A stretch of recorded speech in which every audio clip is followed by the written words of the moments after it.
YCP నేత భూమన అభినయ్ రెడ్డిపై anchor Rashmi ఆగ్రహం వ్యక్తం చేశారు. తిరుపతిలో ఇంధన కొరత నిరసనగా ఎడ్ల బండిపై ఆటోను ఉంచి ర్యాలీ చేపట్టారు. ఈ చర్యను జంతు హింసగా భావిస్తూ ఇలాంటి వారిపై కఠిన చర్యలు తీసుకోవాలని ఆమె సోషల్ మీడియా వేదికగా విమర్శలు గుప్పించారు. రాజకీయ నిరసనల పేరుతో మూగజీవులను ఇబ్బంది పెట్టడంపై సెలబ్రిటీలు నెటిజన్లు తీవ్ర అభ్యంతరం వ్యక్తం చేశారు.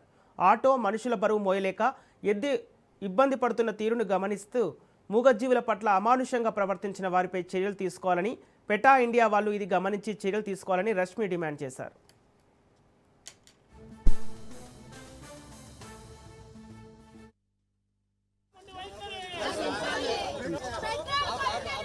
తీర్చాలి